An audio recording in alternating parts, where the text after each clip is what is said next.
Hello. Wait. I gotta get the film reel going. Oh, thank you so much, Olaf. You have a good night.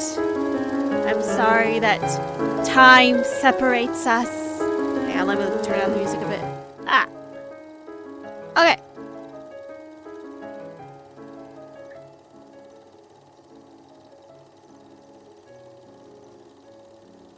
Ah.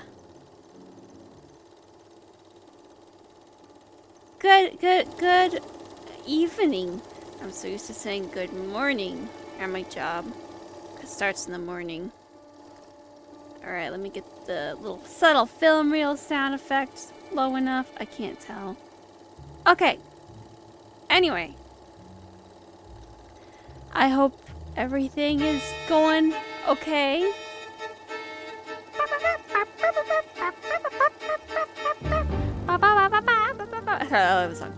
Anyway, tonight, I hope you got popcorn. If you don't have popcorn, I don't have popcorn either, and I just had my coffee.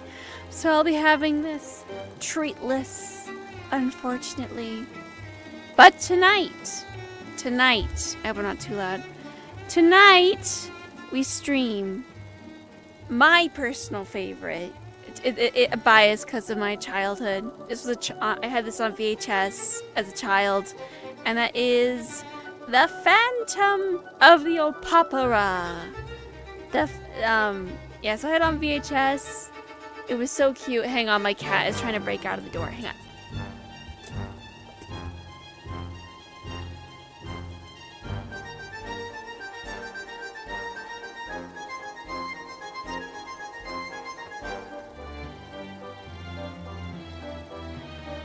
One cat entered. Another cat left. Oh! Sorry, I almost knocked over my chair. Cats, am I right?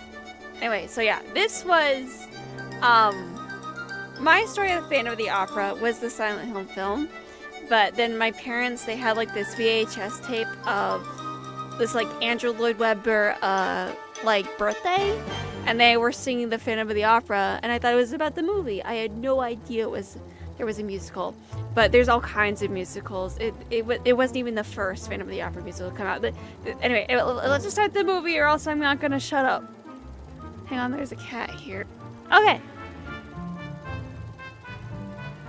All right. Okay.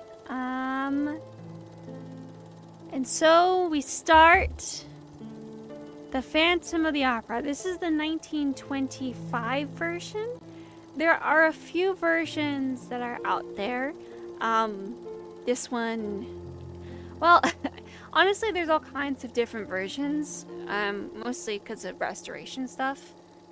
Because, I think this is MGM or something, Universal MGM, but, there was a big fire. I don't know if it's the same studio or not, but back in the day,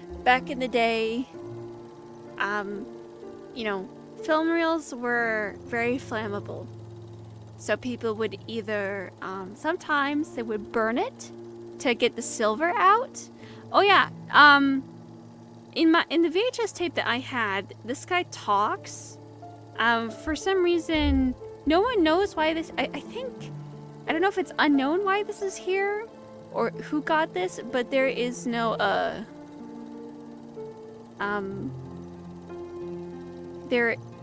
hang on. There's no, like, sound cards or dialogue cards. I wonder if he's supposed to be a nod to a character in the book where he's, like, the sewer guy, and everyone thinks that he's a flaming head because they're scared of the Phantom, and when they see stuff, they think he's a flaming head. I wonder if it's a call to that. Oh yeah, there's a book. In sleep he sang. Oh, Dragon Eater, hi! Hi! How are you? I don't think I've ever seen you in one of my streams. But yeah, so this guy, he just keeps talking. My cat keeps talking too. She's kind of complaining that she can't sit right now on my lap. Um, she's a bit of a Krabby Patty. Anyway, yeah, so there's no sound cards for this one. I had one, like the VHS tape that I had, he was talking. Sanctuary of Lovers, the Paris Opera House rising nobly over medieval torture chambers, hidden dungeons long forgotten. Now my cat wants out. Ugh.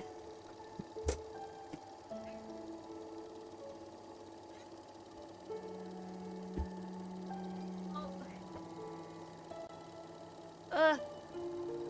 She decided she didn't want to leave. Anyway.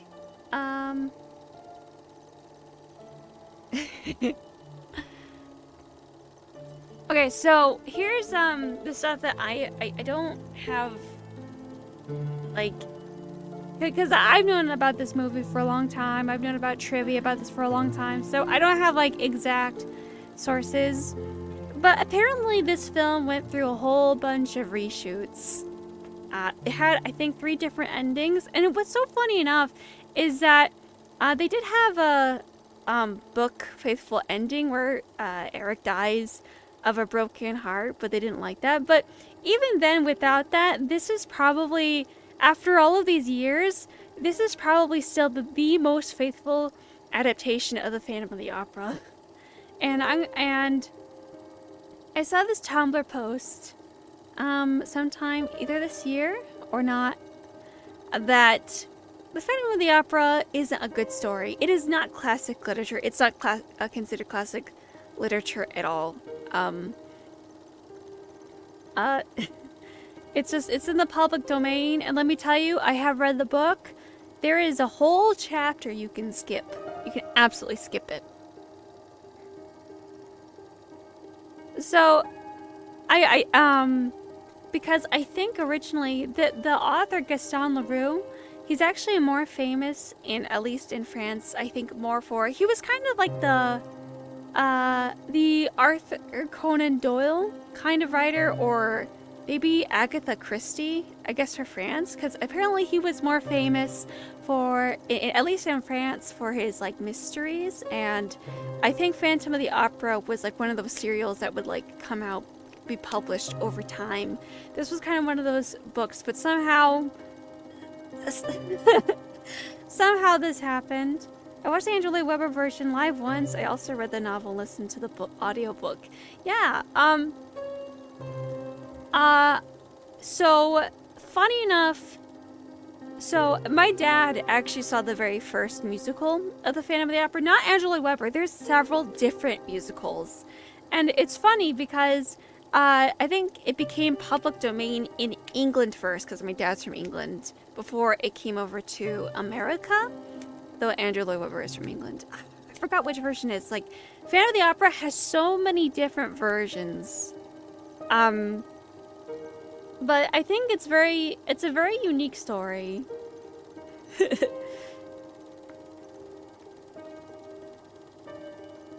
Who occupies box 5? I don't know. Like, there's a chapter that you can genuinely skip in the Phantom of the Opera, where the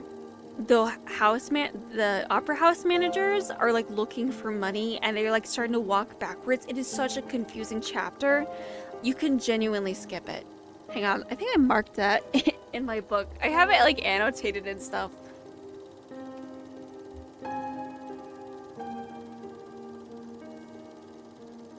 Hang on.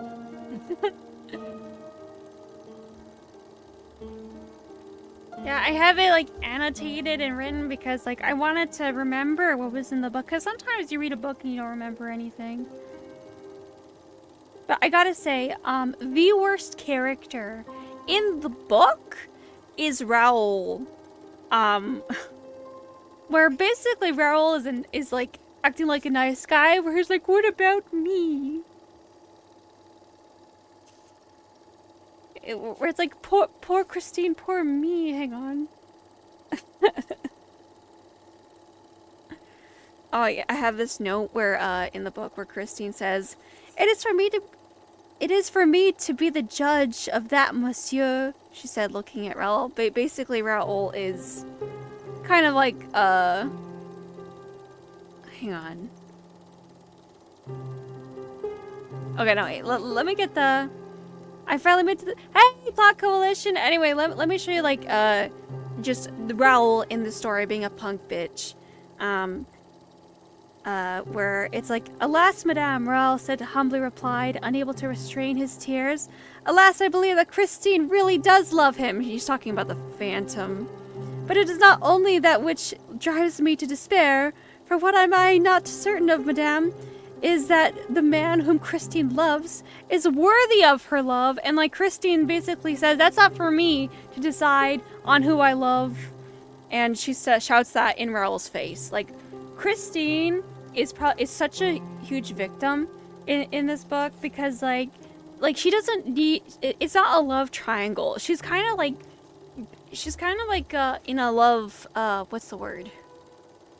You know, like that scene in Star Wars where they're in the trash compactor? One side is Raoul and the other side is the Phantom. And they're just like trying to get her love and attention, Raoul, he just keeps thinking about himself all the time. It's crazy that at one point they didn't think that the human mind could comprehend film editing. I love old movies like this. Yeah! And that's the secret police character. That's the closest thing we'll get to the Persian. We've never got the proper Persian character, ever.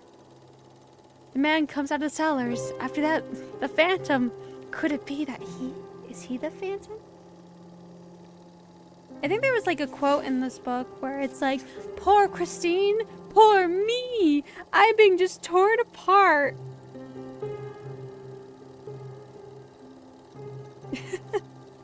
Oh yeah, there's like this part where I'm like, I wrote down in the book where it says, "What had Eric to do with Christine's sighs? And why was she pitying Eric when Raoul was so unhappy?" Raoul, shut up, you're like a child, I swear to God. Oh yeah, I think that's supposed to be like John the Baptist's head for the play.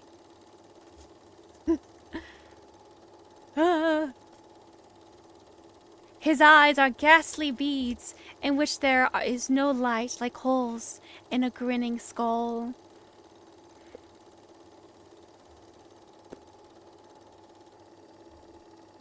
His face is like leprous parchment yellow skin, strung tight over protruding bones.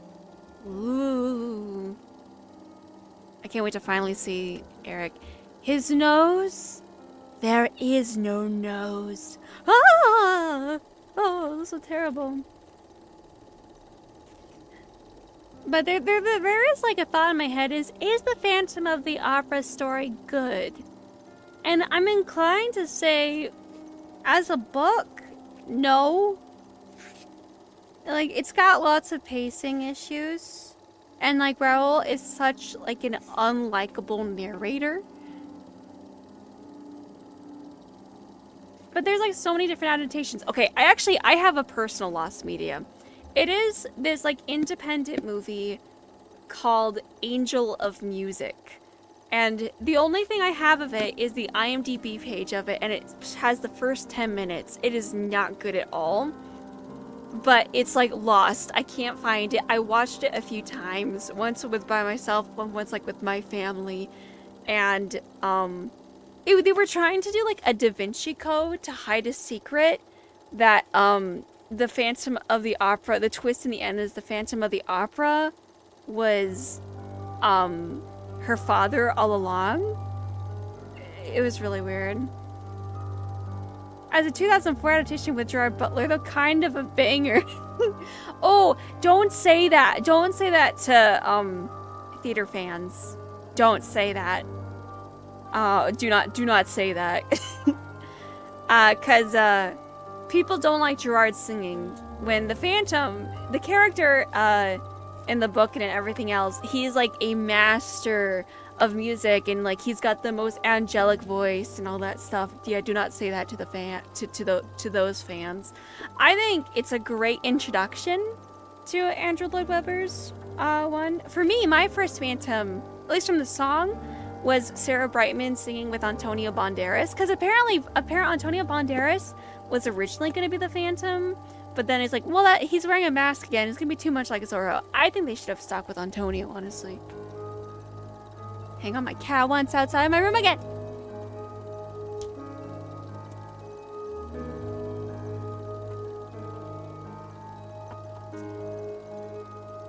Okay, enough cat distractions.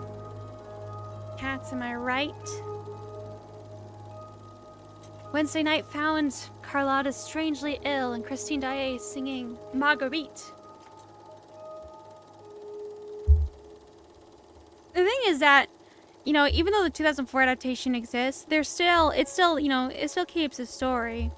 And so all these adaptations, Andrew Lloyd Webber being the most, what's it called? The most popular, most well-known, it comes to beg the question of, like, what kind of changes are made? Because there are so many different versions. People, like, try to basically ask the question of, like, why is he so obsessed with Christine?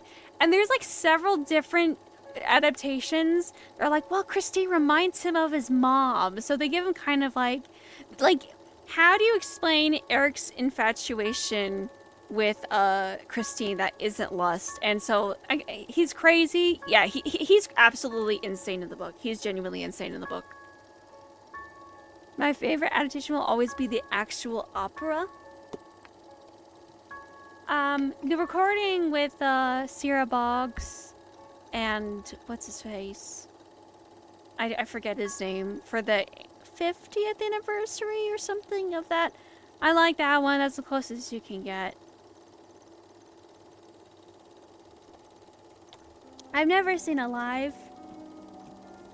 There is no nose cough, anime characters cough. Oh, am I the Phantom? I don't have a nose either. We're all the Phantom. I mean, I have weird eyes too. I don't have, wait. I do have the eyes. Oh, I'm the Phantom. For me, honestly, what I loved about the story the most about the Phantom of the Opera, especially the silent film, is kind of the idea that there's all kinds of, like, different chambers and, like, just secret places that you can, like, crawl around and, like, go behind the scenes. I love that the most. Like, with trapdoors and stuff like that. I don't know if anyone has had actual experience with, like, stages. Like at the college I went to, you know, they had the stage and there was, like, a pit that would have a net on whenever there was, like, a musical or play going on, so people don't fall in there. And that's always scary. I think there's what I like about theater is that sometimes there are just traditions and superstitions. One of them, I think, is just called a ghost light, where the stage is completely empty, but there's a lamp with, like, a single light on there. I think they call it a ghost light. I don't know if it was just my theater or not, but I think that's a thing. I used to work in an old opera house. They had tons of secret doors and stuff in there. Yeah! Yeah. I can't wait to actually see Lon Chaney. Lon Chaney is basically the star of the show, you know? What else did I write in this book?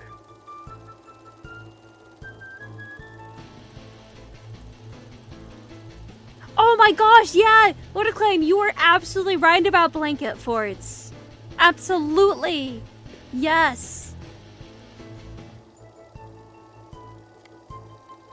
Like, it's nice to feel like you're a bit of a mischievous person. Yeah, in the book, Eric is genuinely insane. Oh yeah, let's see. I highlighted this area where it says Eric was one of the chief contractors under the Philippe Garnier, the architect of the opera, and continued to work by himself when the works were officially suspended. So yeah, that's one reason, like, he helped build stuff for the opera house in the book anyway.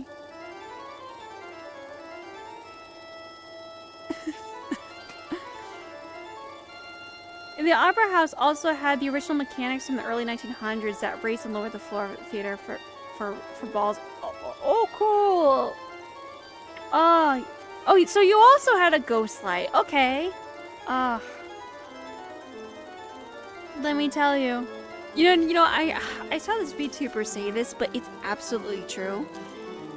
VTubers are great for the shy theater kids. And it's true. It's true. Absolutely.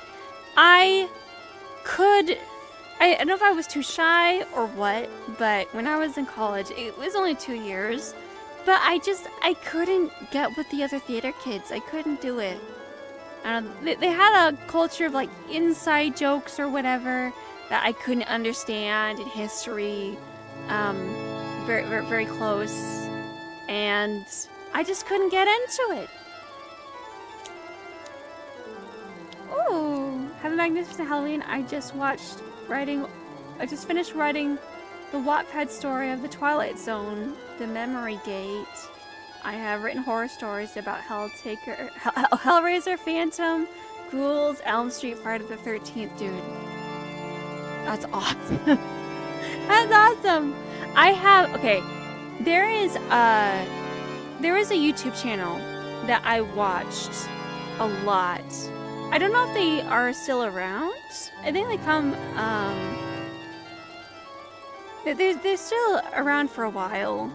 Yeah, they're called the Phantom Reviews, and they try to review, or they did for a long time, try to review, I'll just put this here, several different adaptations of Phantom of the Opera.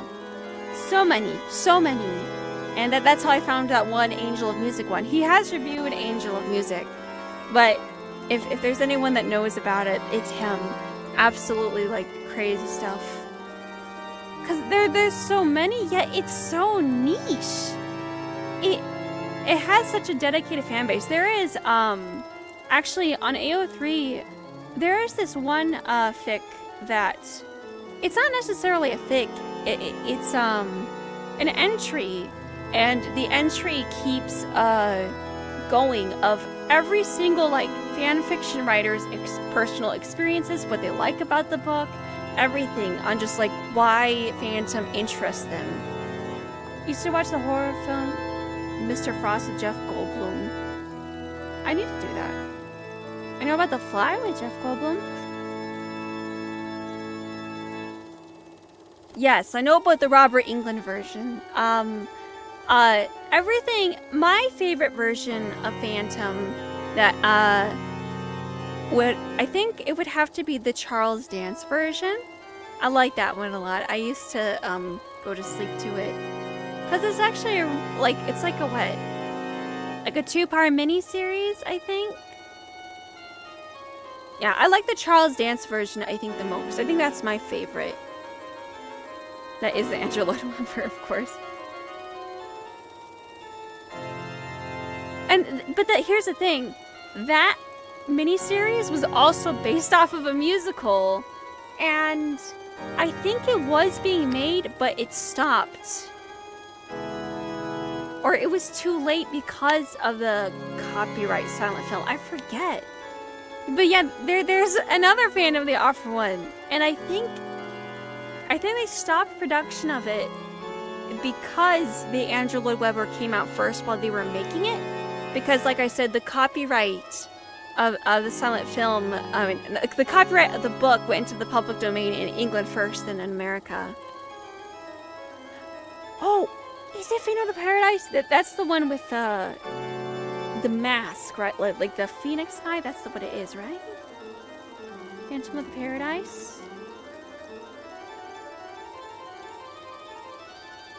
Yes! I feel like that one needs to be remade the most. That one's genuinely a cult classic. Casper the Friendly Ghost is your favorite Jeff Goldblum movie? Is he in that one? I haven't seen that one in forever. Oh no!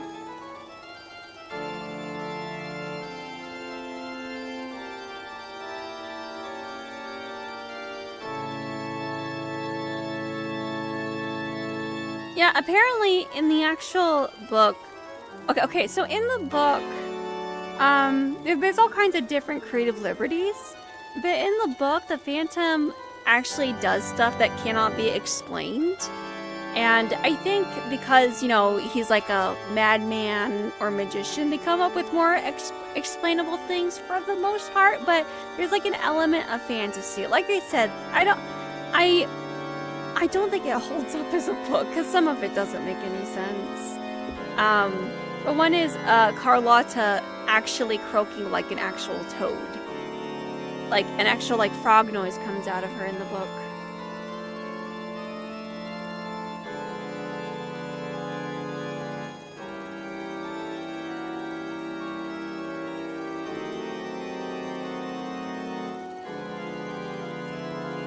Oh, the chandelier.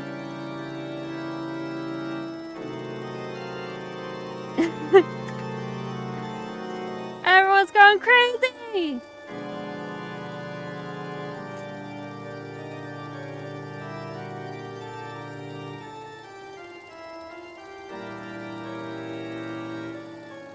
I need to actually start reading this, watching the movie, because I'm looking at my book, looking at more notes and stuff.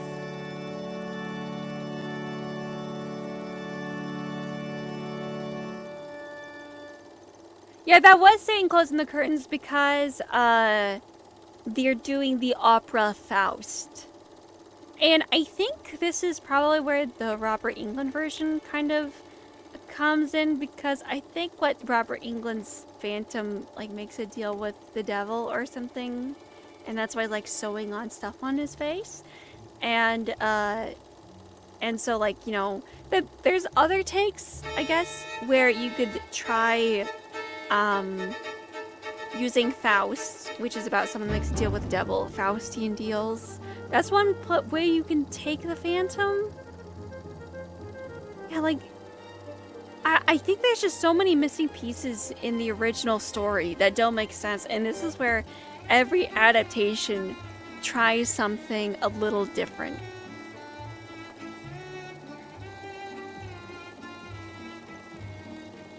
Why did I highlight Prince the Conjurers in my book? I don't know.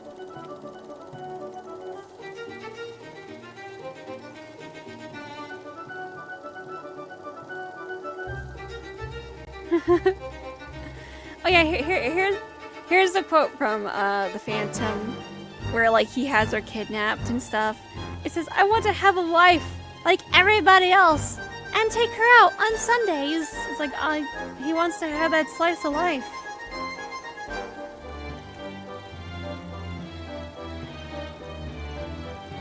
I've had like different versions. Like I've had my own.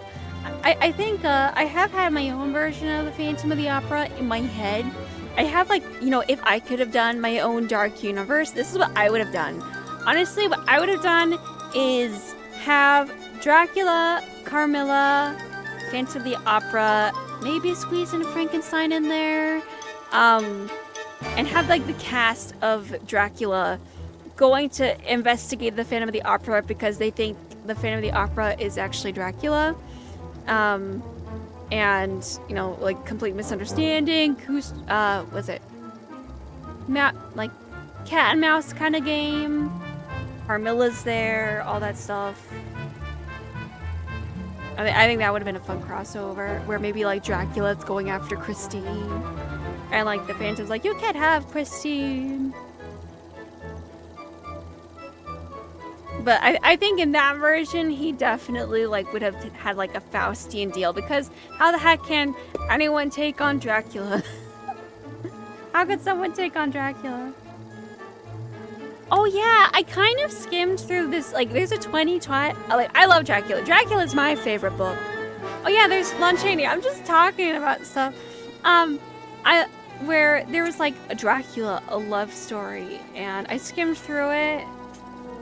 And I guess it's kind of doing the, what's it called? Like the Gary Oldman version, where he's like, they were reincarnated lost lovers or something. It's so funny because I think, honestly, my interpretation of Dracula is just, we're gonna defeat Dracula with the power of friendship. And it's like all anime, like, kind of like Yu-Gi-Oh!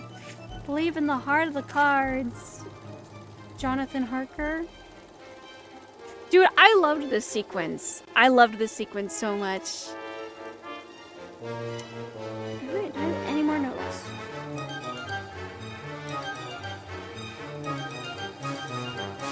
Yes, this shot. I loved this shot. Because it's like, where is he taking her, man?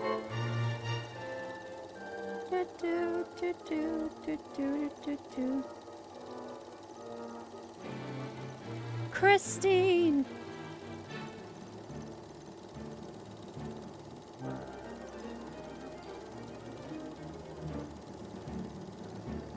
Yeah, so there's stuff that, like, even with today's technology, couldn't really be explained, like, in the book. The Phantom does, where he plays a melody and everyone falls asleep. Like, everyone, like, he can play, like, a certain melody. Yeah, great use of all the empty space. You know, you make use of those Paris catacombs, my dude.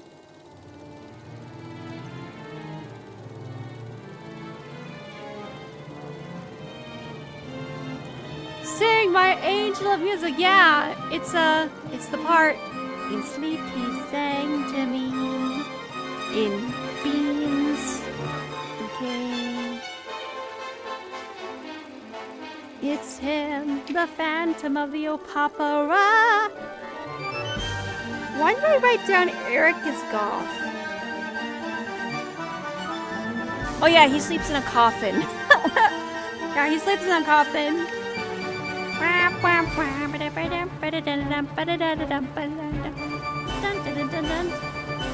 I'm never gonna get over Dance Macabre, dude. Dance Macabre is a classic. Here, let me turn up at least the little film reel. Film reel. There we go. Okay. Yeah, so Lon Chaney,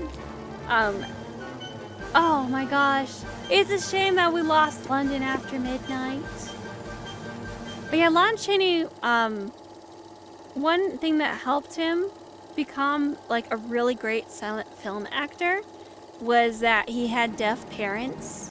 So he learned, he knew sign language and, gestures, expressions, pantomime with all the subtleties. Oh, that's one thing I love about silent film is that people have to overact and come up with all kinds of different subtleties. I think the actress, I forgot what her name is, that plays Christine. I think she's really good. I think she was 16 though.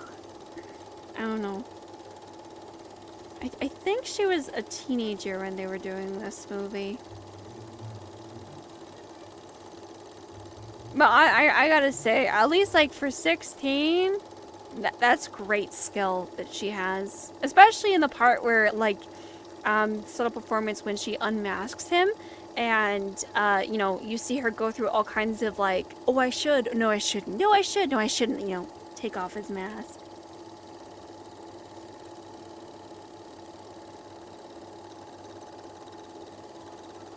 I think because of how very much flawed the book is, I'm happy with whatever version of Raoul we get. Do you think the Phantom of the Opera book was the twilight of that era romance novel meant to be kind of trashy? Actually, no, it wasn't. It was supposed. I think this came out as this was supposed to be a mystery, because of later on there were different adaptations of the book, and Lloyd Webber's version kind of made it a romance. This was actually supposed to be more of a mystery thriller. And this film actually went through several reshoots in tone of what it should be. I think when it was supposed to be a comedy-ish, or romance comedy, a thriller, all this stuff. And this gets back to my question. Is the original story good? Because everything that we know now about the Phantom of the Opera, it's kind of like the Bela Lugosi Dracula. Bela Lugosi is kind of what a lot of people think when they see Dracula, when he's not like that in the book, where, public, the culture changes and cultural perception changes. And the Phantom of the Opera, it was just a mystery serial that would be published over time instead of an actual book. Because the author, Gaston Leroux, was of a more famous, in France anyway, a more famous author for mystery novels, very much like, I think, kind of like Agatha Christie, Arthur Conan Doyle, for example. He's most well known in France for that. Somehow or another, the Phantom of the Opera, of all of his stuff, shows up. I don't even know all of his stuff. I don't even know how that came to be. Like how it went from, of all of his works, how come this showed up? And just over time, just, you know, and the thing is that it doesn't work anymore as to what is the Phantom, because that's the mystery of the book. Oh, there's like the Phantom of the Opera, all this stuff is happening. Well, now it's been, what, when was this book made? Was this 1912? When was this, when did this book come out? And actually, when did it come out in English? Okay, so 1910. This book is 100 years old. Everyone has unveiled the mystery of the Phantom of the Opera. Everyone knows what he is. What do you do with him now? And I think, you know, I guess the only way to keep more mystery is make the mystery alluring is make him romantic. I don't know, that's my thought. He's just one of those things that has been transformed where, you know, it's very much not like Frankenstein or Dracula. This is just kind of a something. It's a something. And that's why, like, you know, and it's so niche too. It's so niche because it's kind of a complete story. And there's so many different adaptations. But like right now, I don't think there has been very much a large budget from what I know of the film Phantom of the Opera. And like look at me. I can't exactly enjoy this movie because there's just so much. I mean, I am enjoying this movie, but there's just so much discussing the Phantom of the Opera where I think just the mystery of it is still alluring. I was like Jekyll and Hyde, everyone knows they're the same, but now what? Yeah. Yeah, I need to actually read that one. Because, like, I have heard that it was more like what Jekyll was the monster all along, similar to Frankenstein, where Frankenstein was the monster all along. Like, yeah, now what do you do? What do you do with it? Meanwhile, in Dracula, the kind of the framing device of Dracula is Mina transcribed everything she could from books, from diary entries, letters, even wax recordings, just piecing everything together. It's called an epistolary, where it's more like a record of what happened in the story. Meanwhile, in the book, it's like, oh yeah, this actually happened because the story was, I think, inspired by a counterweight for a chandelier. Now the actual chandelier killed a worker. And so the maybe that's why and so they kind of swear in the story that, oh, everything that happens in this story is true.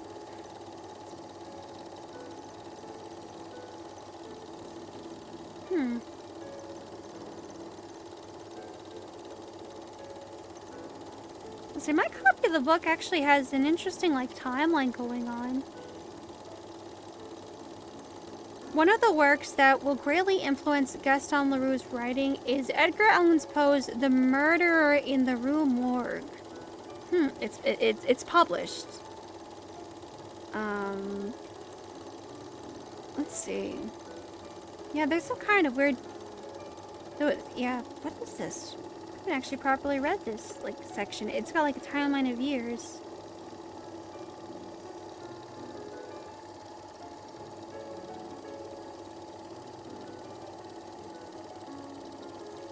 I guess it's to give context when this book was written. Because, yeah, so it says 1897, Dracula gets published.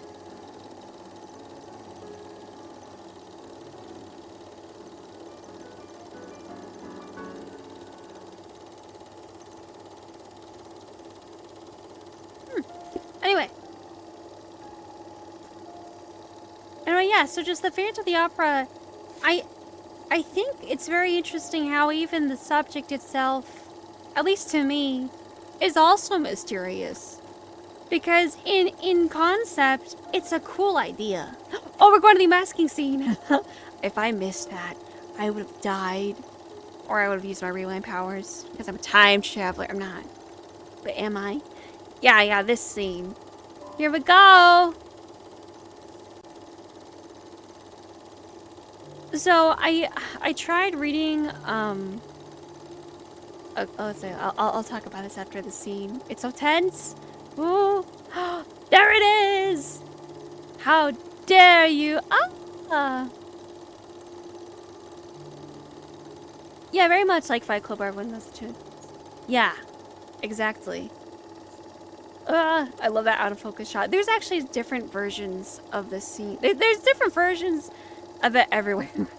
Well, not everywhere, but look at that look. It's so funny. This is still the most accurate looking version of him in the book. In the book, he's got like, he looks like a corpse. He looks like a corpse. He's got thinning hair. His skin's yellow. He has no nose. And he's got like weird eyes. I've seen people try to draw him looking just sexy without a nose. Ah! Oh, he knows my face. Oh, you're so hideous.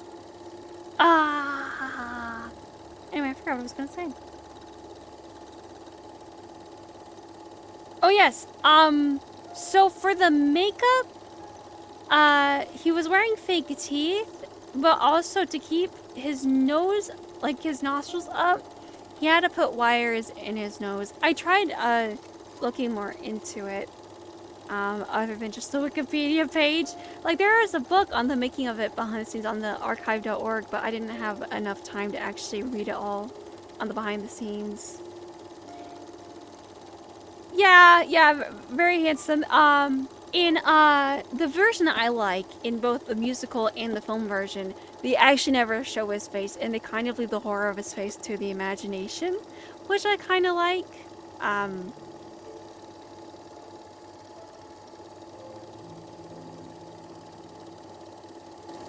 don't know, there's actually really, like, yeah, just make him look like a corpse, I guess. Yeah, so some people, they try, some versions, some people have tried drawing him, but it's just without the nose. But the thing is that he's supposed to, like, look more corpsey and teethy, where, like, it's just noseless Hawkeye. And it's like, no, show the teeth. He's supposed to look ugly, that's the point, and he's supposed to stink.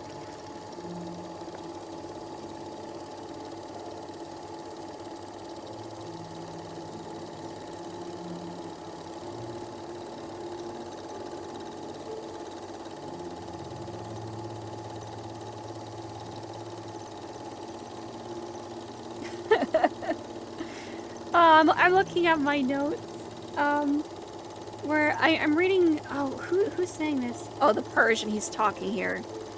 He says, we shall do that is humanely possible to do, but he may stop us at the first step. He commands the walls, the doors, and the trapdoors. In my country, he was known by a name, which means the trapdoor lover. Amazing! Creative. Oh, okay, so my version, I didn't have the color version of this scene. Mine was still in black and white. I don't know what they did for this one. I don't know if this was painted over or dyed. I don't know anything about this particular sequence. But here, this is like, you know, probably his best costume, which is the Red Death, which I think is based off of an Edgar Allan Poe story.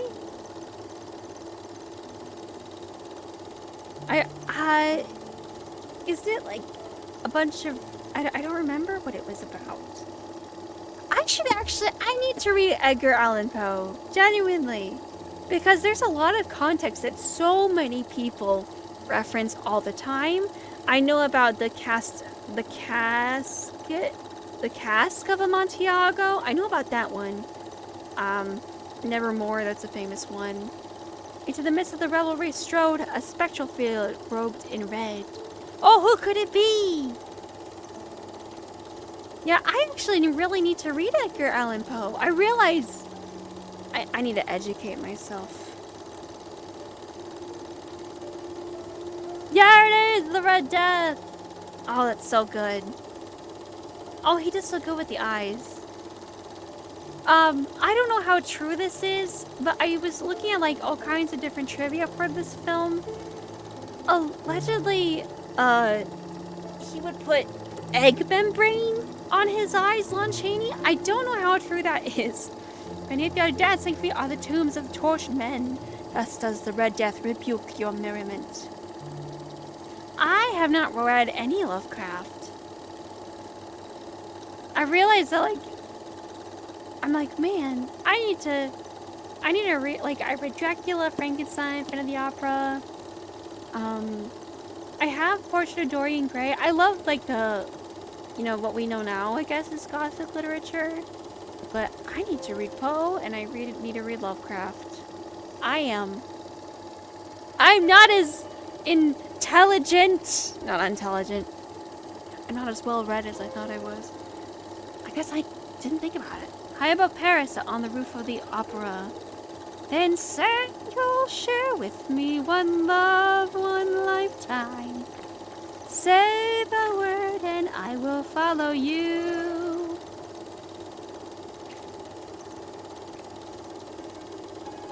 I think another thing is that the opera house, from all the photos and like pretty renders that I've seen, it's beautiful.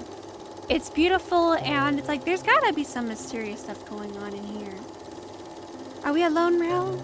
Can anyone hear what we say?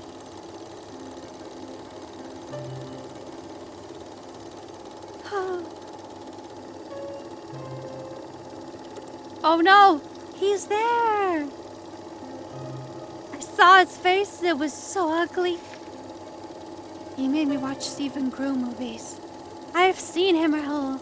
I've seen the Phantom.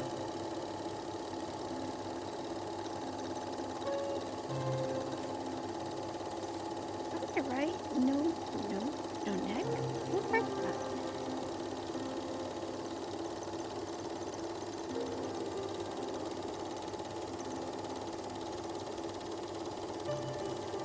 Here's a monster. He's loathsome. He's horrible.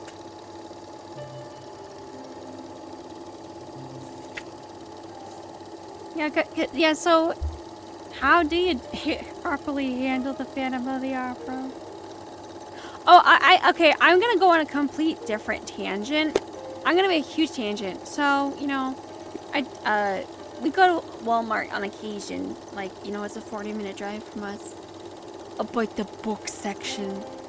One of them is based off of a fan fiction that I read once out of curiosity, and like one of them is basically a redone, you know, control whatever, replace words with letters, and I saw it and it was like, no way, she has betrayed me, and I was like so mad, I was so angry. He's got fangs, razor sharp ones. Yeah, fun fact, Dragonator. In one of the versions that I like of the Phantom of the Opera, the Phantom is actually played by Gaston from Beauty and the Beast. It's the, what's it called? Phantom of the Opera, American version? What is it?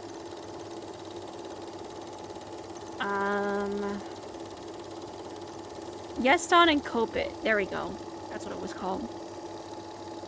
It's, the Phantom, it's actually just called Phantom. It's called Phantom, the American musical, version.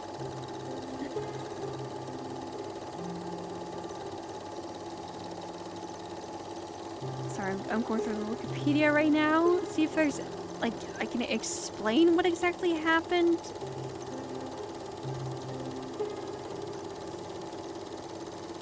Let's see. Yeah, so there was a fan of the version in 1976 called the Ken Hill version. My dad actually saw that one. My dad actually saw that one, so it's like my dad's part of Fan of the Opera history, which is really nice in England.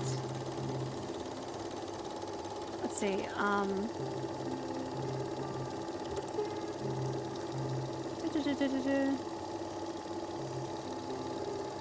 Or let me read this Wikipedia page.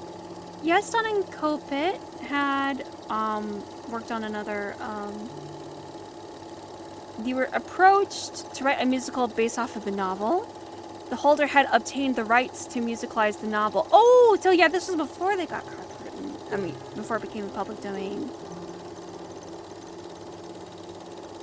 So yeah, they were considering it. Then the Ken Hill version came out. And they were working on it, but it wasn't a big...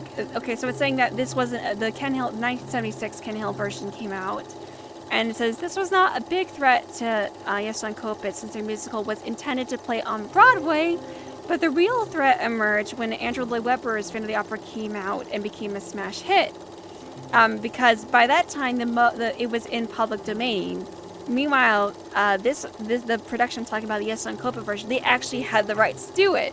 And then Andrew Lloyd Webber came out while it was in public domain, when it came public domain in England. So the public domain was off in England, but not yet in the United States. But since it was so popular, they kind of had to put it on hold.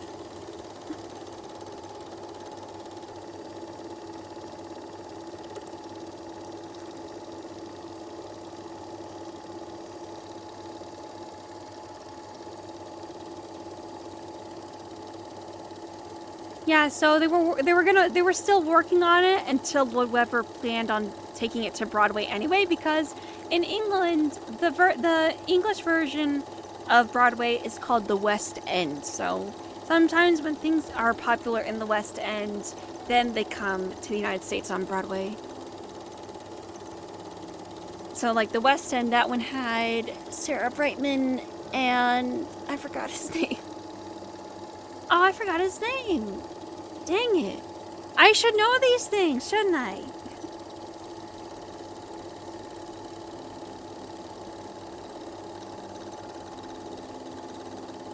Yeah, so the investors for that production, they backed out because of Lloyd Webber. I'm paraphrasing here. And they had to shelve their plans for Phantom and went their separate ways for the time. And, so when Kopit saw the Lloyd Webber version on Broadway, he realized that the approach that he took, that their version was fundamentally different and could still work on the musical stage. A few years later, Kopit wrote the NBC miniseries called Hands of a Stranger was successful, that they were approached again by NBC, and so they rewrote the script outline of the musical and put it into basically the TV miniseries. And actually, word for word, too. Michael Crawford, that's it. The film projection sound... Yeah, oh yeah, how I got this sound effect was actually BBC has basically a link of basically public domain sound effects from like their old shows and stuff, and I was able to get one of them. They have like a library of all kinds of different sound effects, but like they sound kind of old too, basically from their old stuff from like, you know, 80s, 90s, 70s, but yeah, I was able to find the music projector, and I was able to edit it and kind of loop it so no one can tell when it starts or when it ends. Yes, Michael Crawford, that's exactly who it is, Dragon Eater. But yeah, so they turned their musical into a mini series, almost the exact script, just without the songs. And then I guess they eventually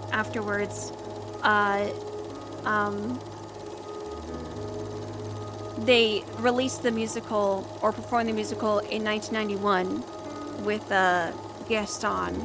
Finally, after all that years. So imagine what kind of luck.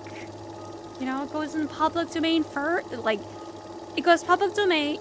You're making your own version of Phantom of the Opera. You have the rights to it. Then it goes into the public domain in England first.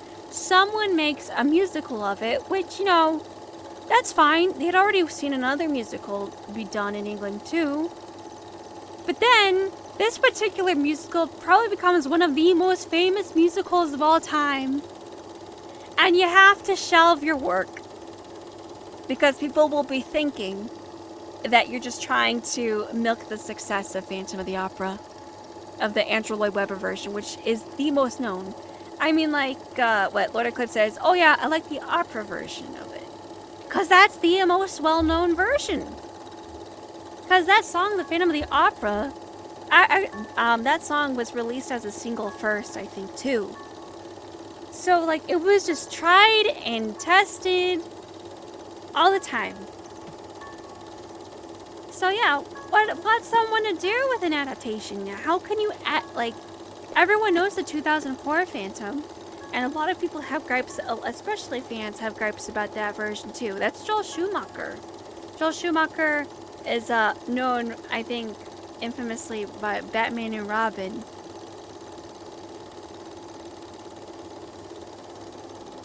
It's like, do you keep making Phantom of the Opera? Is it done? Because, you know, nothing has been made kind of since, and it's been 20 years.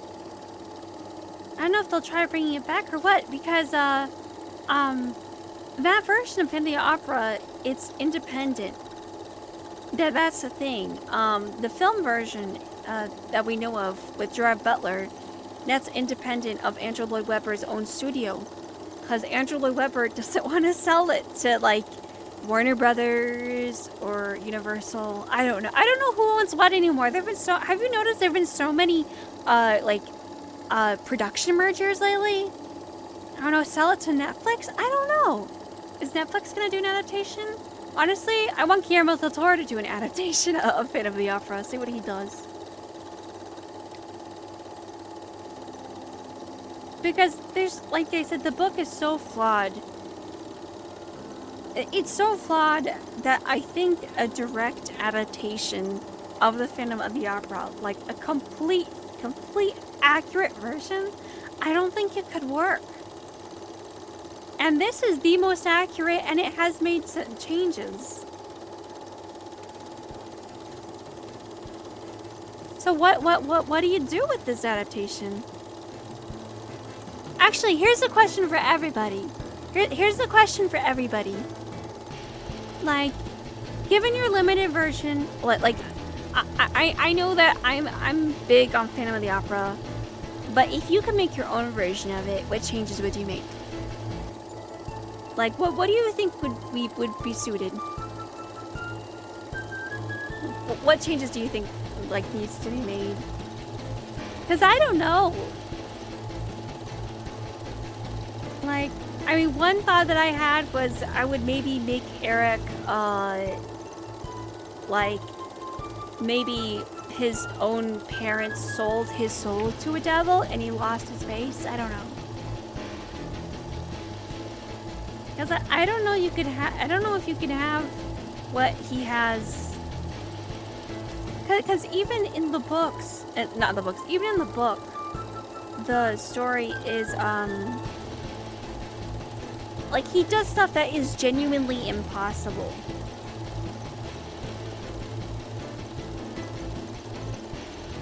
So, like, how can you explain it? And, like, you know, you could also maybe do some kind of psychological thriller where, like, maybe it's multiple people that is the Phantom, where people, like, take advantage of the legend of the Phantom of the Opera, and, you know, people do all kinds of stuff, and they'll say it's the Phantom. And then the actual Phantom shows up, and he's, like, even crazier and scarier.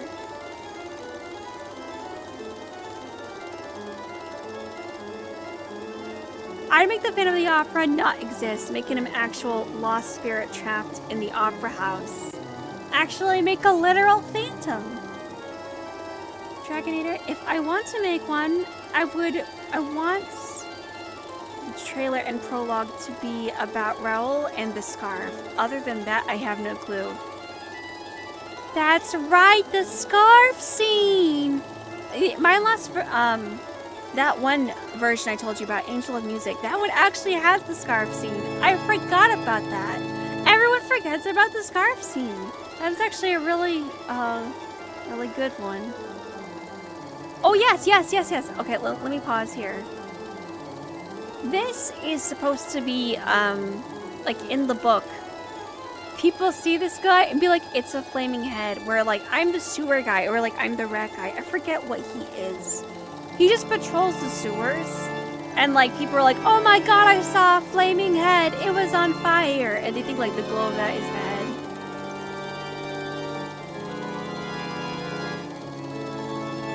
If I ever actually saw this when I was a kid in my version, I don't know. But yeah, that's the flaming floating head. I guess that works out with the illusion of black and white. I am a messenger from the shadows. Turn back, or ye perish. Actually, I have this in my notes in my book. I can't find it.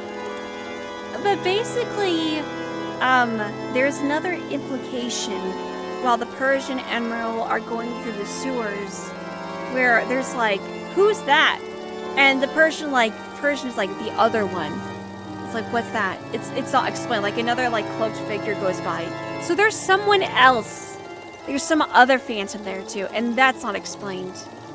Maybe we could do a version where there's two different phantoms. Where the Eric that we know does all the crazy stuff, but then the actual phantom, that's an actual maybe ghost or spirit, is the one like pulling all the strings.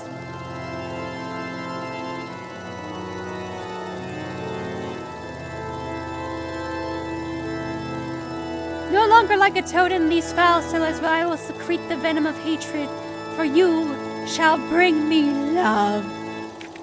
So romantic. Yes, love. I will be Don Juan Triumphant.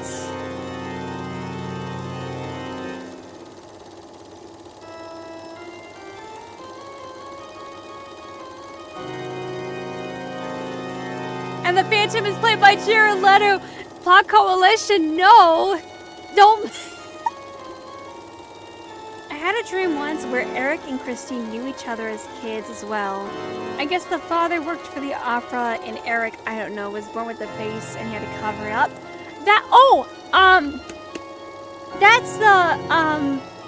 That's basically what that is in the American version, the Yaston and Copa version. That version, the owner of the opera house is like the dad of the Phantom that took care of him. And the Phantom's mom looks very much like Christine, which is like very uncanny. Yeah, that's kind of been adapted in the Charles Dance version, except for the childhood part. And that version, Charles Dance's version, he's more childish and like more messed up, where it's more understandable. And like he kills someone, but it's on accident in the beginning.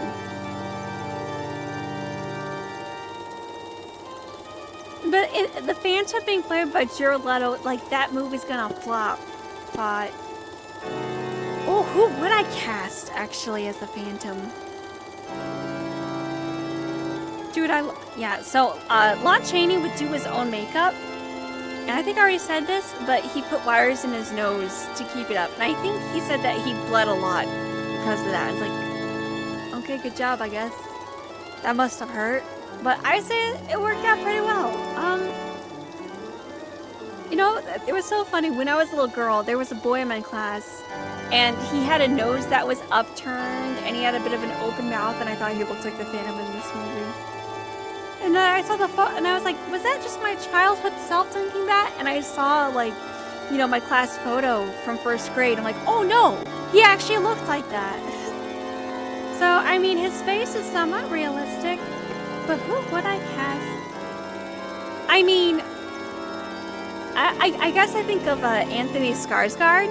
He kind of has that upturned look. I guess he could pull it off. He played Nosferatu in the remake. Oh, they're in the track. Your voice sounds near. Try to find a door that will lead to us. Yeah, so in the book, that place gets hot, and it gets really hot, and there's like running water, and there's it's supposed to be that you either endure or you hang yourself on the noose to escape the torment of being dehydrated to death. I'll be right back. I'm gonna go use the bathroom, but I'm gonna put this up. This is BRB, enjoy the movie. I will be right back. Enjoy the movie!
But I returned.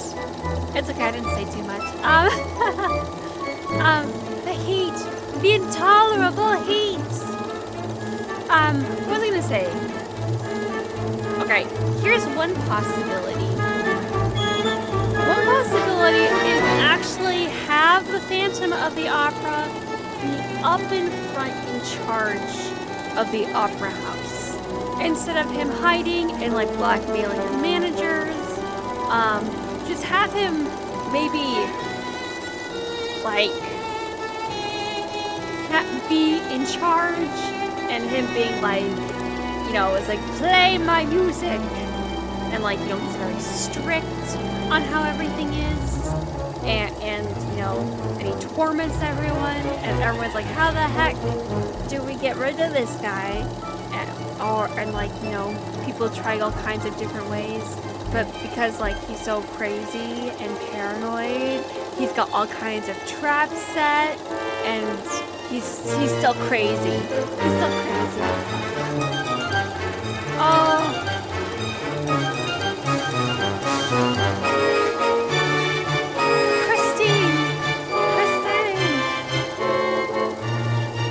So, in the book, is there an angry mob in the book? I don't remember, but it's not how he dies. He didn't die to an angry mob.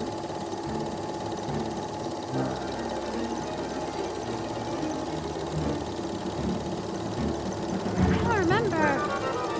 Oh my goodness, I'm not a good Phantom historian. I'm gonna do it myself.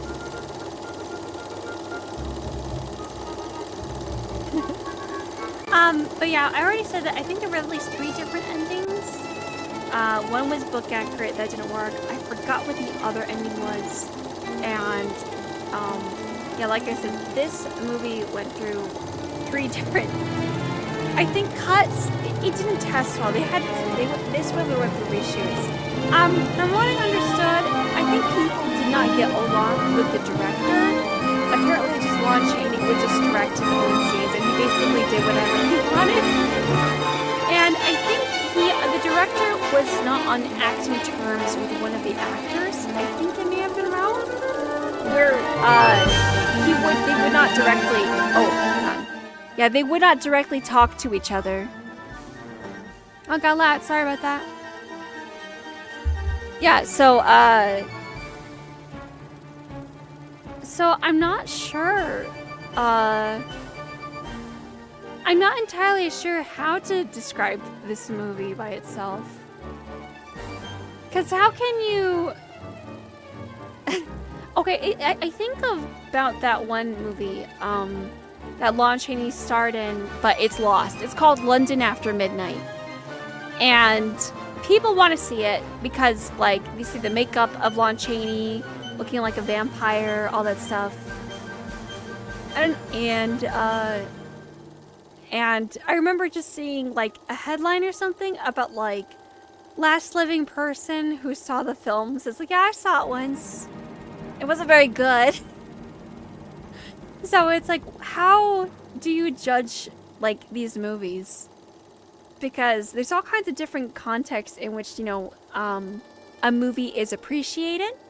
Sometimes they're appreciated for, like, the time it came out, the director, or whatever. I think of, or something that happened during filming, or, like, an actor that may have, like, died that year. There's all kinds of contexts. Like, I don't know how I would have enjoyed this, I don't know how I would have enjoyed this. Oh, I love that shot. Oh, yeah, it's just, I don't know. This whole sequence is awesome, like, intense. Where she has to choose. Where he tenses up. It's like, hey, you choose the grasshopper. This place is gonna blow up. I got so much gunpowder underneath the opera house. It's gonna blow up. But the lighting and the shadows that hit Christine here is great. So either you blow up the opera house or you drown your boyfriend. What do you choose? What do you choose?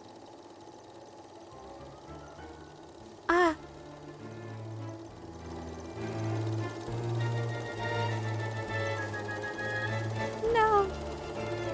I turn. Oh, I like that draining shot. It's so good. It's so good.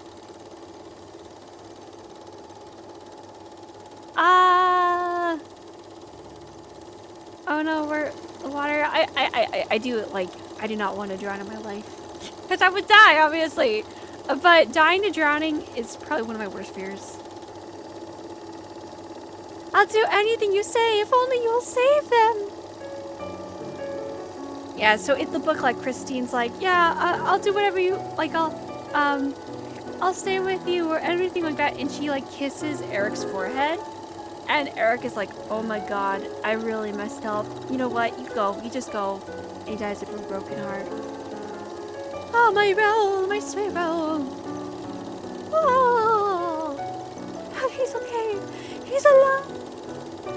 My sweet roll. Oh. Let's get this son of a bitch. Let's get this Phantom of the Opera.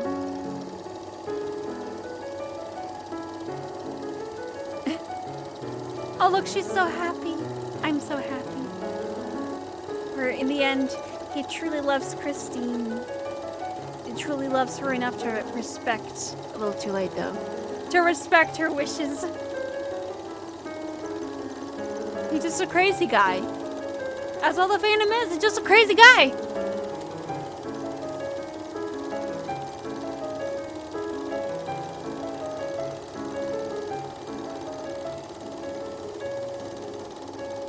No, I still loved this as a kid. Oh, I get a little nostalgic like looking at this bit. Oh no, we took Christine. What? I didn't think that happened. I don't remember this. I guess I'm thinking about the book version. I think he like puts her in a carriage and they go on a like a crazy ride through Paris. Oh yes, the coffin bed.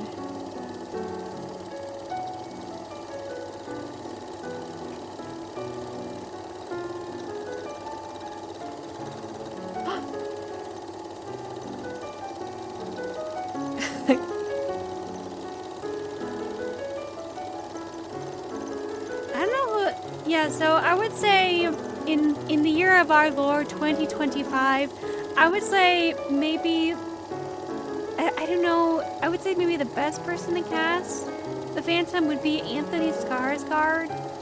I mean, he was great at Nosferatu. I think he was in the remake of The Crow. I did not see that movie. I didn't care to see that one.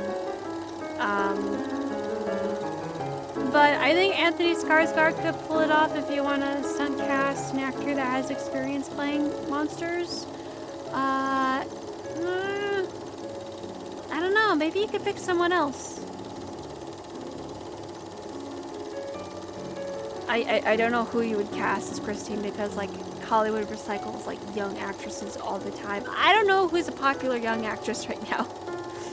Zendaya. She's in Dune. I do wish actresses had more longevity, but like Hollywood's like, are you 40? Now you have to play the grandmother. Oh gosh, I saw Bullet Train like a year or two ago, and at the end, Sandra Bullock shows up, and like you could tell her face is filled with like filters and like on the like makeup filters for the camera, but also like she's like Botoxed up, and it was so sad to see. Is like, can't we let the women age?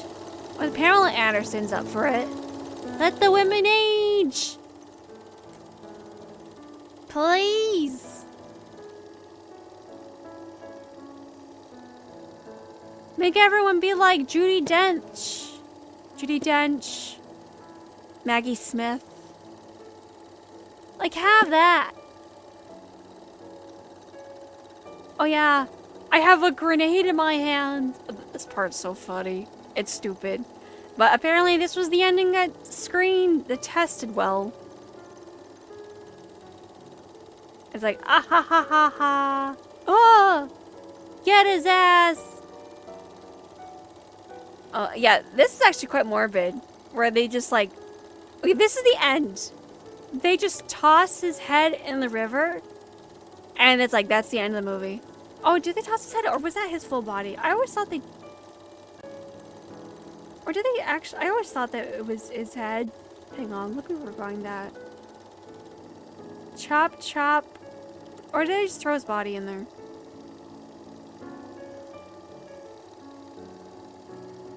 Oh. Oh no, okay, so they grabbed him by his neck to throw him. And his whole body fell. When I was a kid, I thought they threw his head in there. Bye!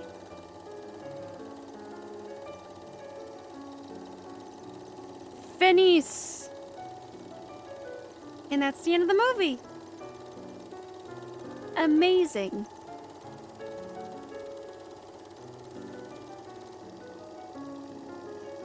So what did we learn today, everybody?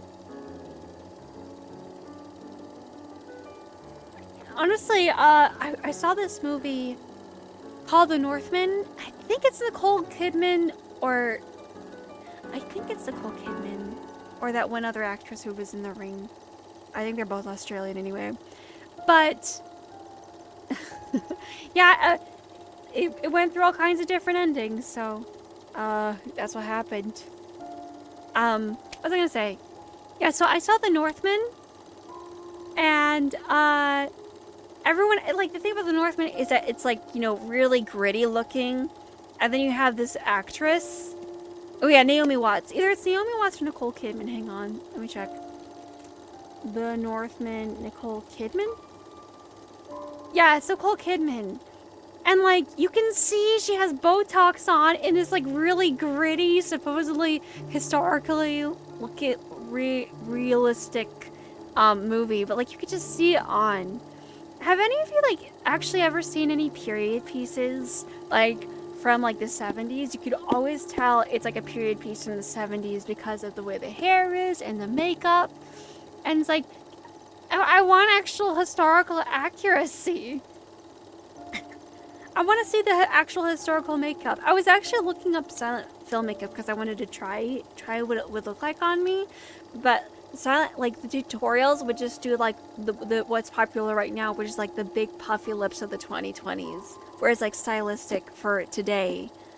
And like, can we just? I want the realism. I want like actually role play if I would look good in these things. I think I got a silent film face. I don't know. But I would say this face is pretty cute.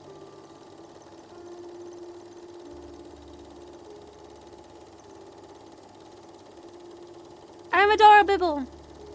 So yes, that was the Phantom of the Opera. Yeah, I don't like them either. I always say how common it is. To me, whenever I see it, I just imagine what it would look like. I just imagine the feeling of like my lips being stung by a bee. And like I can like feel the part where, you know, it gets swollen. That's all I can think about. And I just imagine like it itches. I know it doesn't. But I've heard that like the filler doesn't go away. It just dissolves and you can like feel it like move around in your face. And some people, they need to have surgical procedures to get it out. That's terrifying. Don't put any, I'm not putting anything in my face. You know there's makeup, right? You know, I have seen movies and stuff where people have prosthetic makeup to look like they had plastic surgery for a character. Just do the makeup. Be that dedicated. People do makeup to make themselves look completely different. Like, there are skilled makeup artists that can make their noses look different, this and that. Just do that. Because, like, when the trends change, your face is gonna, like, what you did to your face isn't gonna, it's not gonna last very long. But anyway, enough of that. So that was the Phantom of the Opera. I realized I didn't watch the movie very much. I was just talking about Phantom. Just because I like it so much. I just like, I'm like looking through my nose. I just won't stop complaining about Earl in the book. He's so whiny. He's so whiny.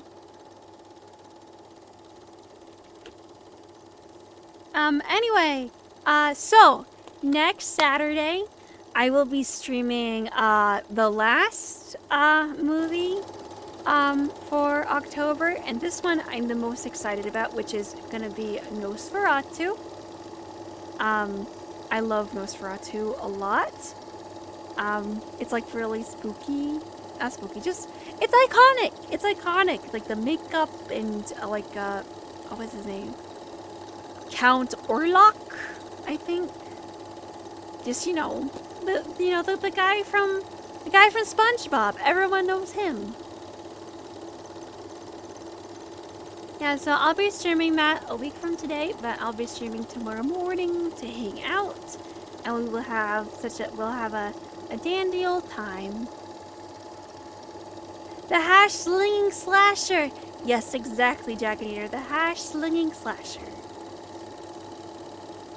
The hash slinging, the trash slinging, all that stuff. But yeah, in my last stream, I was streaming myself making the little poster. So I'll schedule that poster to go up sometime this week just to kind of remind everybody to come over and watch Nosferatu, all that stuff. I'm very excited. I'm very, very excited. Yeah, that one's my favorite. First time I watched it when I was in college in a very quiet auditorium, and yeah. So yeah, I guess I guess I will be heading out, but I will see you all, or those who are able to come, tomorrow morning. And we're gonna have a great time, a great morning at like 8 a.m. I gotta schedule that stream actually.